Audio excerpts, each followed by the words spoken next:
Welcome to another episode of Life and Whiskey. As always, I'm Jordan, and today we're going to look at Benriach. Is as far as a whiskey today, it's another Scotch, and about 30 seconds ago, just recorded the video on Macallan 12-year double cask. So this is another Speyside Scotch. This particular one, again, it's my introductory for myself to the distillery. And this Benriach is owned by Benriach, the distilling company. They've kind of changed hands and gone all over the place, and then come back to now being owned by itself again. It's 10 years. They call it the original 10-year for them, and it's a triple cask. It's triple cask matured. Now, I'm not sure if that means that they blended, although it's a single malt. I'm still not sure what the rules are on that one. I didn't do my research on it. So it's one of two things. Either the same whiskey is matured in each of three different casks, and those are bourbon cask, sherry cask, and then a virgin oak. And so either the same whiskey is dumped into all three barrels, or it's a blend of whiskeys that were matured in each of those three barrels. I'm not sure. I didn't research it. I have no idea what the rules are as far as labeling and stuff like that in Scotland. But it's one of those two things, and as such, this is what we get after 10 years. It is ringing in at 43% or 86 proof. And as I said, it's 10 years old. Now, they do a good job, at least, of putting forward what they think it is. Now, I'm not going to read through it because I don't want to be influenced by it at all. But they have here the maturation, the nose, the palate, and what they think all those things are coming out of that.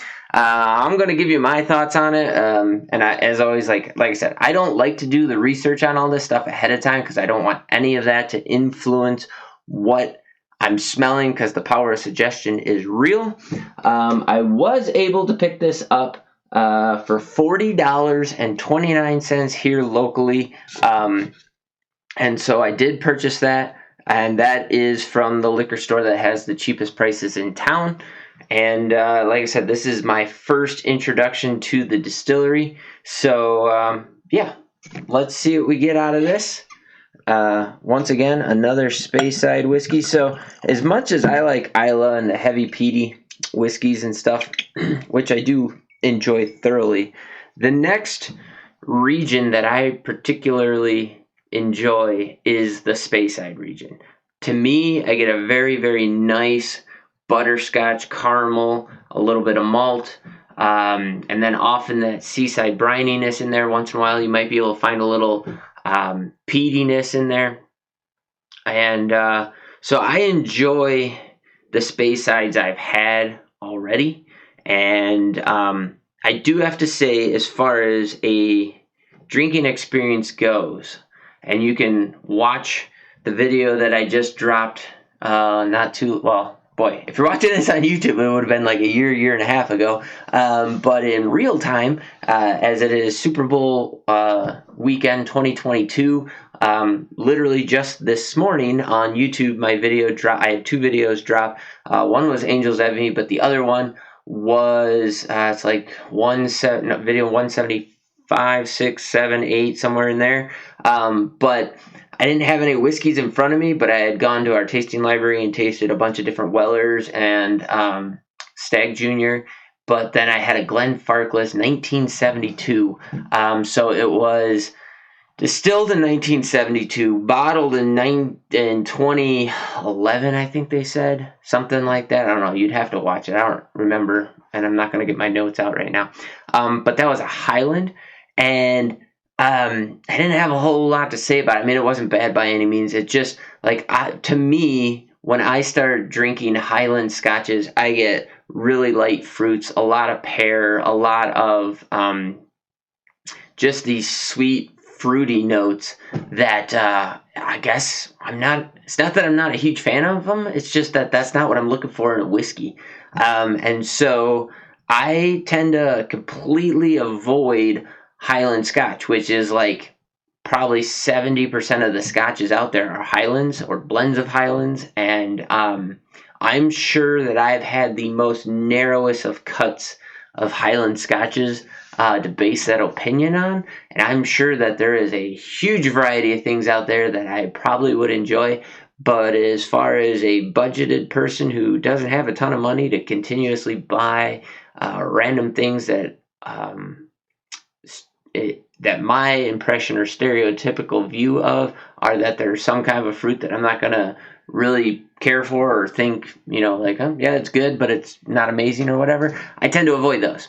And so I reach for the Speysides. I love Monkey Shoulder. It's a good, cheap, easy drinking, nice, sweet whiskey. I've amped it up I don't know how many times on this channel.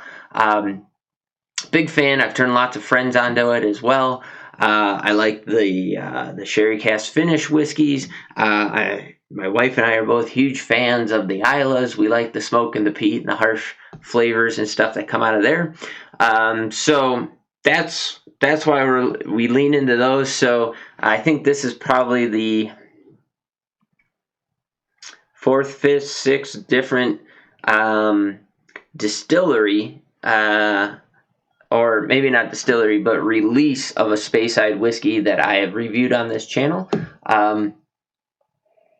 And there we go. Okay, so we're getting into this whiskey here, and right away on the nose, I got malt, and then a malty funkiness that is a little bit sour. So if you're familiar with Highland Park or like that Macallan that I just reviewed, that sweet, aromatic, creamy note is maltiness, and that I get that, and then it dives into this sour funk. Now that from the top of the glass, I got a very sweet vanilla candy, almost like a vanilla Tootsie Roll. Out of the side, I get a little bit of a light fruit, like a peaches and cream kind of a nose. So it's sweet, and out of the left nostril, left side of the glass, I'm getting butterscotch, that butterscotch that I associate with Speyside whiskeys. So to me, like the malt characteristic of any scotch, malt to me brings a sweetness in the nose already. And then, sweet fruits, caramels and vanillas and butterscotches all kind of coming together in this. None of the brininess or saltiness, just all sweet and malty characteristics.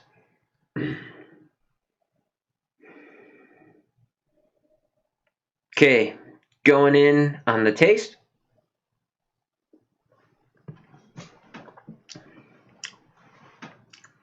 Okay, the taste is slightly disappointing. It's watery, thin, and flat for like 2 or 3 seconds. It picks up in that mid palate, and from there, then the mid to the end of the finish, and it's still going, kind of does a bunch of wavy, spiky things, all very pleasant, sweet, caramely, butterscotchy, vanilla, hard candy, underlain with just the slightest ethanol ding. It definitely has, like if you've ever eaten a Whopper, if you remove the chocolate, just the malted component, it has a bit of that in there, kind of that malty, grainy sweetness to it, or like malted milk, which is what a Whopper is.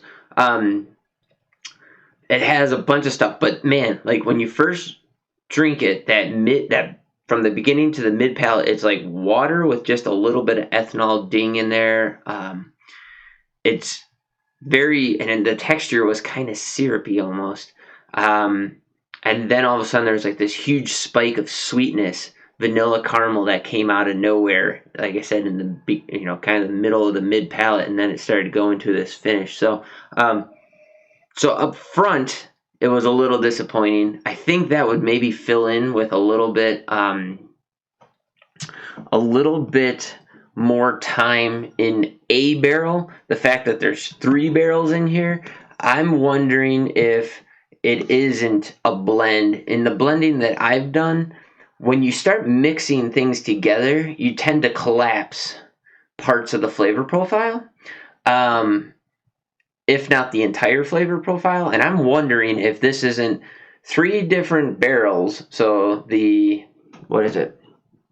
bourbon, the sherry, and the virgin oak, 3 different barrels dumping together, and those flavors profiles are collapsing. Because that's what I'm getting here. When you get that really watery thin part, it's either like super budget, super thin, super heavy, deep cuts, thinned out and proofed down to the floor, or the blending of the barrels collapse those flavor profiles.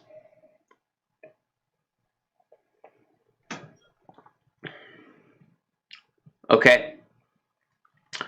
Switch that on the second sip. So the nose didn't change at all for me, but on the second sip, right out of the gate, it was a bright, like a white raisin, kind of a fruity, dry, raisiny taste, mixed with a sugary vanilla and a slight taste of butterscotch in there.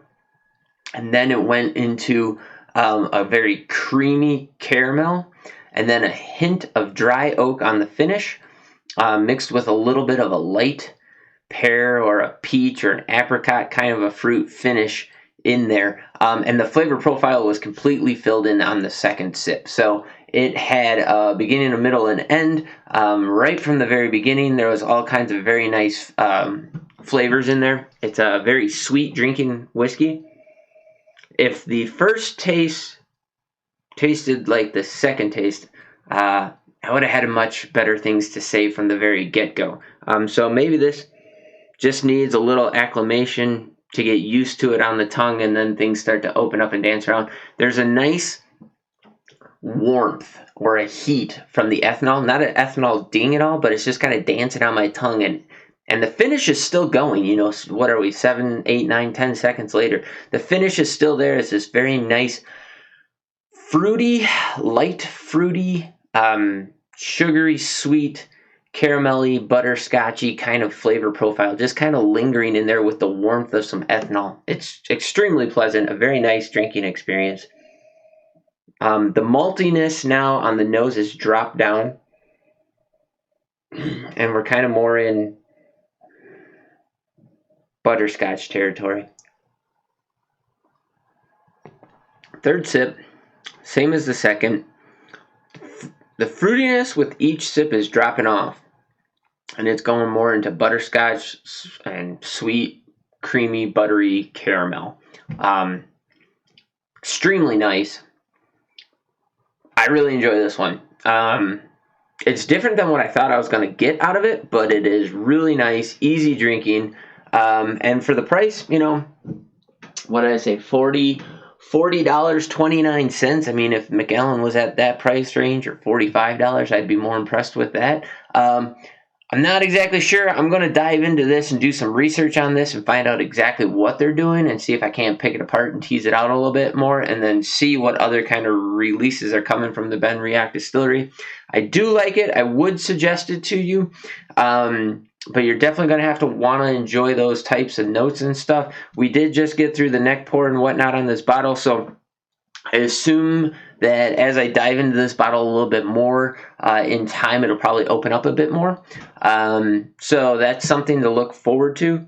Also, because it's been sitting in the glass, it's been opening up a bit more, so maybe that's why the second and third sip also kind of flowered and blossomed a little bit more. So there you go. As always, like, comment, subscribe, check out other videos on the channel. If you think there's somebody who would appreciate this type of content, go ahead, please share this video with them. Let me know if you've ever had Benriach down in the comments down below. Also, what you can find a bottle of their original 10 for in your area. If you're watching this on YouTube, Check out Life and Whiskey on BitChute and Rumble. Maybe Minds. I still don't know what I'm doing with that account yet. And as always, thanks for watching. I do greatly appreciate it. You guys have yourselves a great day, and we'll catch you in the next video.